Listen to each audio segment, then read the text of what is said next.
Amigos, qué bendición encontrarnos una vez más para poder estudiar nuestro 10º repaso de la lección, Misión en favor de los no alcanzados. Primera parte. Ahí donde están, vamos a orar.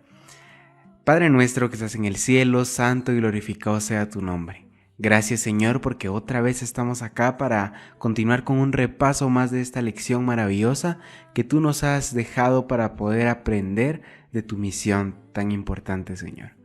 Gracias porque me permite ser el canal por donde podemos compartir el comentario de la lección y donde muchos podrán aprender, Señor. Ayúdanos a que lo que acá se diga sea inspirado bajo tu nombre y que todo sea de bendición para cada uno. Gracias, Padre, en el nombre de Jesús. Amén.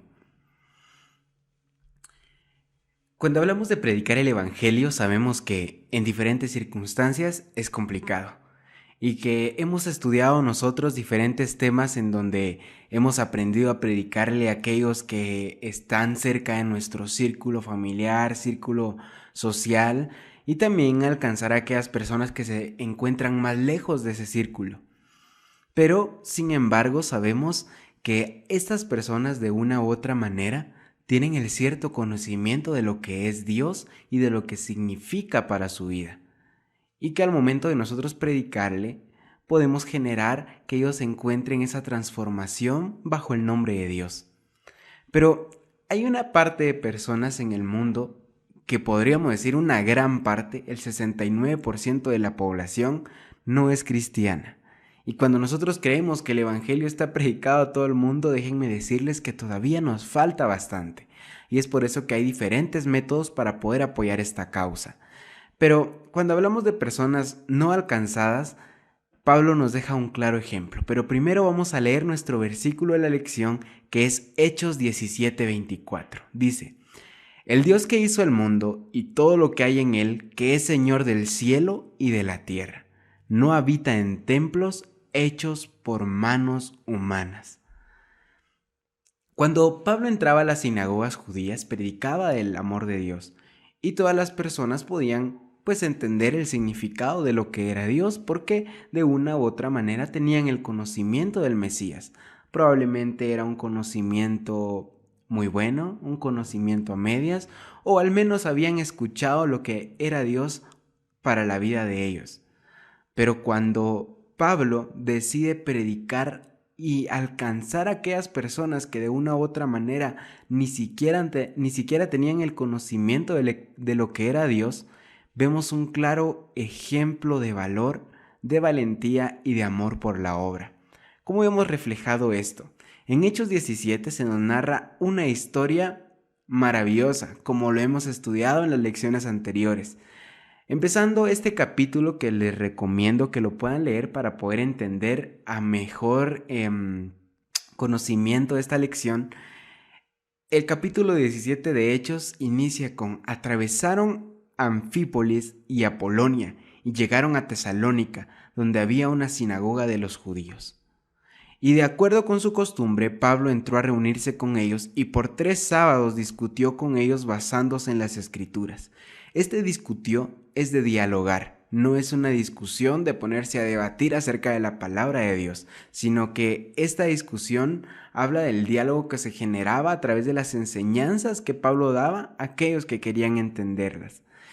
Él explicaba y demostraba lo que era el conocimiento de Cristo para las vidas y que era muy necesario para que ellos crecieran como personas. Pero si seguimos leyendo este capítulo de Hechos, vemos cómo las personas de aquel entonces que no escuchaban a Pablo o no lo seguían, generaban ciertos celos, generaban cierta envidia e incluso tenían dudas de lo que podía ocasionar, y entonces toman la decisión de perseguir a Pablo. Vean ustedes qué gran valentía la de Pablo, porque sale de un lugar donde lo estaban persiguiendo y cuando logra liberarse sale a otro lugar en donde también lo querían perseguir, en donde aquí la Biblia narra que un grupo de judíos querían alborotar a las personas para que echaran fuera a Pablo. Pero Pablo pudo haber seguido predicando solo con judíos, pudo haber seguido comunicando la palabra de Dios solo con aquellos que compartían lo que él creía, pero Pablo toma una decisión muy importante y es preocuparse y compadecerse por aquellas personas que lamentablemente no habían alcanzado a conocer a Cristo. Y entonces a través de esta experiencia de persecución, Pablo llega a Atenas. Atenas era una ciudad muy importante de Grecia. Y como sabemos históricamente en las clases de ciencias sociales que uno recibe cuando está estudiando, se sabe que Grecia era un lugar lleno de filosofías, lleno de conocimiento y que por mucho tiempo Atenas se consideró la ciudad más grande de pensamiento. Aquí existían escuelas de filosofía muy importantes y todas las personas dialogaban encontrando o tratando de encontrar el significado de la vida. En eso vemos cómo Pablo cae a un lugar y cuando llega a este lugar dice que él siente de cierto modo que un cierto enojo de su parte, porque ve que el pueblo estaba lleno de idolatría, lleno de dioses paganos, lleno de todo conocimiento menos el verdadero. Pero Pablo toma una decisión muy importante y es un punto a resaltar. Pablo empieza la predicación, pero no lo hace de una manera en la cual genere controversia o genere acusaciones o genere un problema con la cultura de aquellos a que les estaba predicando. Saben, es un problema muy a menudo que a veces se tiene como cristianos, el hecho de querer predicar el evangelio de una manera en que se acuse a las personas, en el que se infunda miedo, en el que uno les esté diciendo que si no cumplen con cierta doctrina, que si no cumplen con esto, o les narramos todo el conocimiento que tenemos para acusarlos, para condenarlos, de cierta manera no estamos reflejando lo que Jesús vino a hacer, y mucho menos lo que Pablo hizo cuando llegó a Atenas. Y vean, hay nuevos campos para la misión y también cómo evangeliza Pablo a los no cristianos. Hay nuevas formas de pensar. Hechos 17:16 dice, mientras Pablo los esperaba en Atenas, les dolió en el alma ver que la ciudad estaba llena de ídolos. Eso es lo que les decía. El intenso deseo de Pablo, a pesar del enojo, era que las personas conocieran a Jesús, pero necesitaba una estrategia distinta. Él, inspirado por el Espíritu Santo, decidió alcanzar a los paganos utilizando sus propios métodos. Él debía adaptarse a una nueva manera de pensar.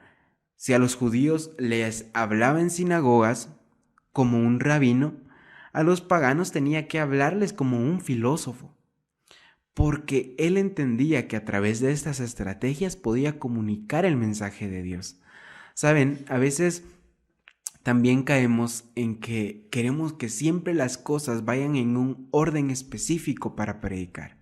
Y vean que la iglesia adventista, gracias a Dios, siempre tiene la bendición de enseñar, de predicar, de compartir conocimiento, profecía dentro de los templos. Y como la misión de la iglesia es muy importante entender que eso está muy bien. Pero hay que tener cuidado porque a veces creemos que como es en la iglesia tiene que ser todo para poder alcanzar a aquellas personas que aún no conocen a Dios. A veces condenamos a las personas por utilizar nuevos métodos. A veces acusamos a ciertos hermanos por encontrar estrategias nuevas de predicar el evangelio. Pero es justamente lo que hizo Jesús, es justamente lo que está haciendo Pablo en esta historia de Atenas. Nosotros debemos alcanzar a esas personas con estrategias que nos acerquen más a ellas. ¿Y cómo podemos hacer esto? Vean, ya dijimos que habían nuevas formas de pensar como Pablo lo había hecho, que a pesar de que estaba enojado, él se interesaba por alcanzar a esas personas. Pero también encontró nuevas formas de predicar. Vean que hay un lugar en Atenas que era el Areópago, que este lugar era muy importante porque era un lugar en donde se reunían las personas a discutir pensamientos filosóficos, a discutir ciertas leyes, ciertas cosas de religión. Entonces el Areópago era algo muy importante para aquellas personas que vivían en esta ciudad, porque a base de lo que se discutía en ese lugar se generaban nuevas condiciones de vida para los ciudadanos. Y vemos un claro ejemplo de cómo era tan importante que estas personas dialogaran sobre lo que estaba pasando, que vemos allí en Hechos 17:20 que dice: pues traes a nuestros oídos cosas extrañas, queremos pues saber qué quiere decir esto. Un secreto a voces de que Pablo estaba hablando del conocimiento del Dios verdadero, y lo estaba haciendo de manera fuera de lo convencional. Iba a los mercados a predicar, de repente pues yo vuelo la imaginación, de repente le gustaba visitar los lugares, se asombraba, o de repente en los mercados, como narra la Biblia, encontraba ciertas cosas que lo hacían reír, que le hacían pues convivir con las personas, y a base de esto él aprovechaba cualquier momento oportuno para poder hablar del verdadero Dios. Entonces esto llega podemos decir, al congreso de estas personas del Areópago.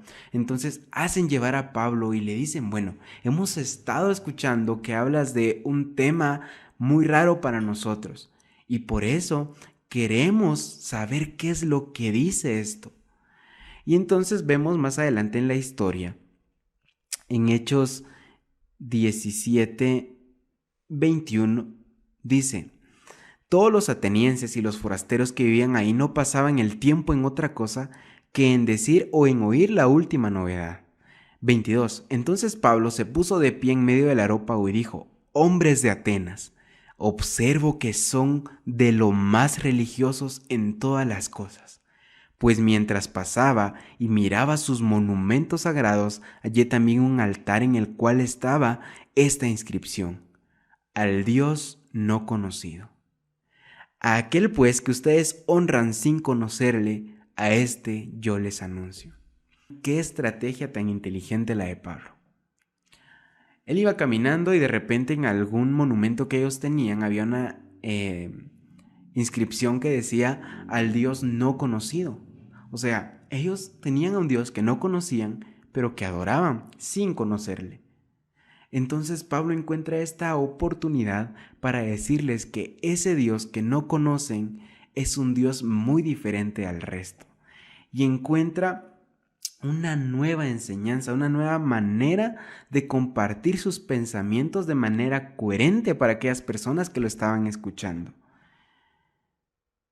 También vemos que el Espíritu Santo estaba preparando a Pablo para una nueva forma de predicar a personas que no estaban acostumbradas a escuchar acerca del único Dios verdadero. Y entonces aquí vemos 4 puntos estratégicos de Pablo muy resaltables. Primero, los elogia. ¿Cómo los elogia? Les dice: hombres, los veo realmente que son muy religiosos. El ser religioso y ser reconocido por esto en aquel entonces era algo de asombro y sentirse uno muy admirado. Entonces Pablo los elogia porque sabía el gran conocimiento que ellos tenían. Pablo no lo hizo solo por quedar bien. Pablo sabía el potencial que tenían estas personas del pensamiento filosófico que existía en aquel momento. También lo respetó. En ningún momento vemos a Pablo acusando, discriminando, haciendo referencia de que estaban equivocados y se iban a condenar. Jamás hizo esto Pablo. Lo respeta y aprovecha, como tercer punto, los aspectos en común que ellos tenían. Qué maravilloso es en este punto de la historia en el que Pablo se haya encontrado con esta transcripción que decía: al Dios no conocido. Toma este punto en común para poder predicarlo. Y también Pablo, como cuarto punto muy resaltable, es que él no se burla de la ignorancia de aquellas personas. Él se compadece, como hemos estudiado en las lecciones anteriores, que hay pasos para poder predicar, y uno de ellos muy importante es compadecerse de las personas. Y Pablo se compadece de aquellas personas que ignoraban el conocimiento del Dios verdadero y jamás se burla. Al contrario, Él está diciendo que ellos tenían que adorar a ese Dios no conocido, pero que ahora podían conocerlo y que no era como todos los dioses. Normalmente se conoce de los dioses paganos que eran dioses crueles, que exigían sacrificios humanos, que exigían miles de cosas, pero al contrario del nuevo Dios para ellos, era alguien que no exigía, sino que alguien que suplía las necesidades humanas. Vean, qué maravillosa forma de impactar la de Pablo a aquellas personas.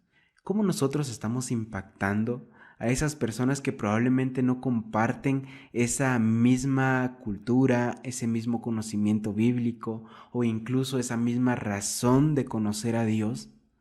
¿Cómo nosotros estamos generando un diálogo para que las personas encuentren a Dios, que es el centro de todo esto, como el único Dios verdadero y que es un Cristo que se preocupa por nosotros?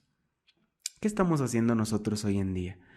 A veces solemos ser de las personas que acusan las nuevas estrategias de conocimiento a Dios, las nuevas maneras de predicar, las nuevas maneras de por fin encajar con ciertas personas para encontrar ese momento de adaptar nuestro discurso para el conocimiento de Dios. Recientemente yo vi en Brasil que surgía una caravana de motocicletas de personas adventistas, o sea, era algo organizado por líderes adventistas. Era una estrategia para llamar la atención de muchas personas que podían de cierta manera disfrutar ese camino, esa caravana, ese aspecto en común que todos compartían, pero también encuentran los líderes esa oportunidad de poder orar con ellos ante cada salida, de poder compartir algún devocional, de compartir la palabra de Dios. Hay personas que probablemente en la iglesia, cuando llegan como visitas, no encuentren a un Dios que sea atractivo para ellos. Pero cuando nosotros adaptamos nuevas estrategias, podemos generar que empiecen a conocer el mensaje. Vea que el conocimiento de doctrina, el conocimiento de profecía, el conocimiento de toda la Biblia viene en el transcurso del tiempo.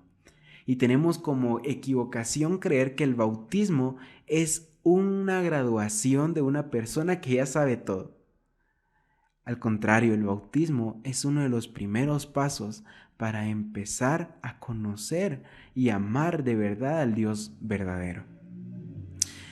En esta historia de la caravana de motocicletas que estoy explicando, se veían comentarios en que las personas decían, no, pero es que Dios jamás hubiera hecho esto, es que Jesús jamás hubiera permitido que esto pasara, en qué estamos cayendo, qué equivocaciones, qué malas personas, qué malos líderes.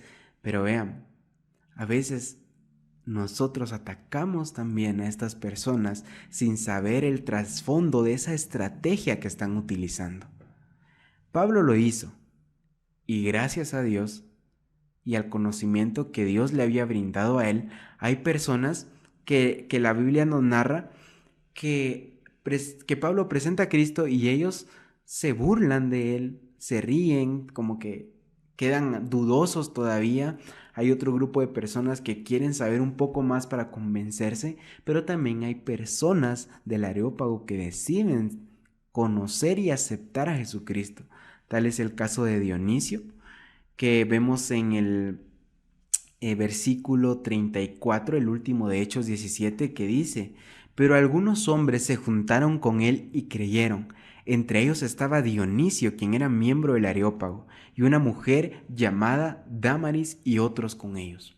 En esta historia, Pablo pudo hablar con muchas personas, pudo compartirles el mensaje. Era la última novedad, el conocimiento de un nuevo Dios. Y no todas las personas aceptaron seguir a Cristo.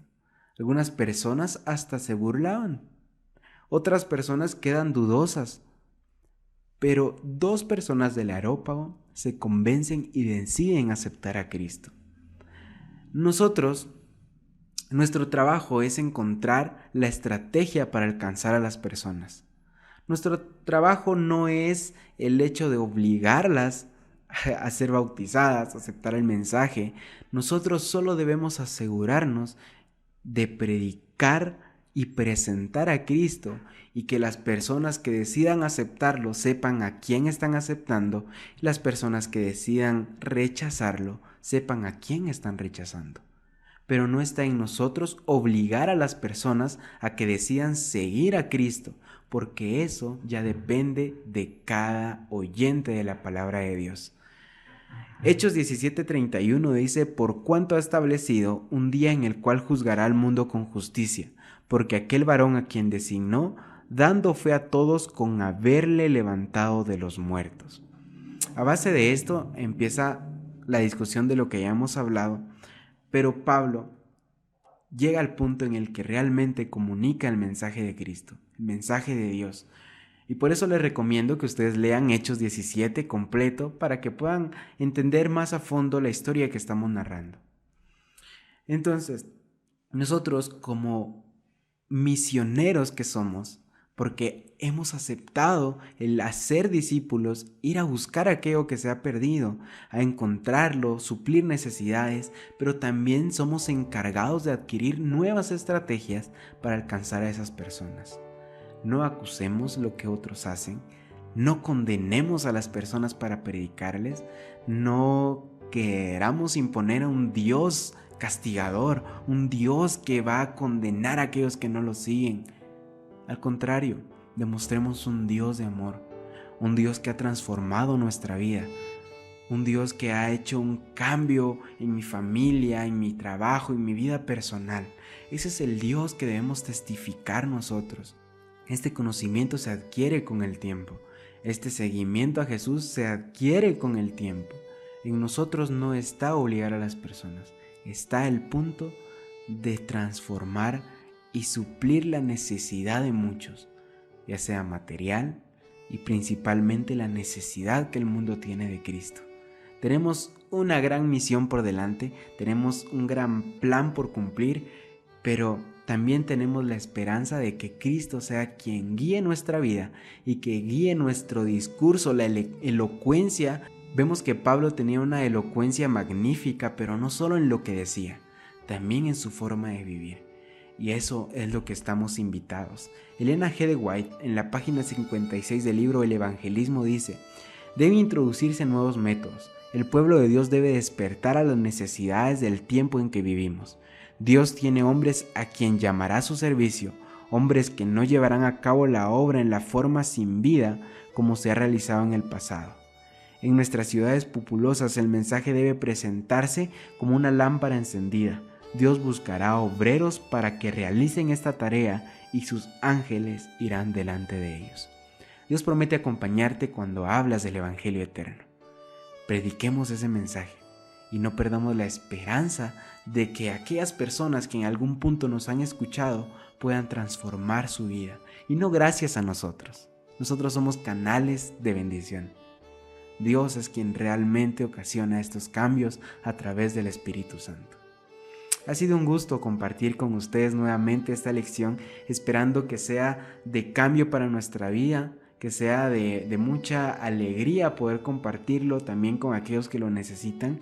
Y pues como desafío quisiera compartirles que en oración nosotros pidamos a Dios que nos guíe para saber cuál es la mejor manera de testificar a Jesús a alguien que aún no lo conoce verdaderamente. Hay muchas maneras de predicar. Solo está en ti encontrar ese método para un grupo específico que quieras alcanzar. ¿Dónde estás? Vamos a orar. Padre nuestro, nuevamente estamos delante de tu presencia para pedirte que tú nos guíes en esta misión, que el mensaje sea impartido de la mejor manera, que puedas poner en nosotros la capacidad de encontrar nuevas estrategias para alcanzar a aquellas personas que aún no te conocen de verdad. Dejan de lado de nosotros ese orgullo que muchas veces tenemos, esa acusación que cometemos a veces. Que nuestro mensaje sea predicar el mensaje de amor que tú nos dejaste, y principalmente que gracias a tu sacrificio podemos ser salvos por la gracia de Cristo Jesús.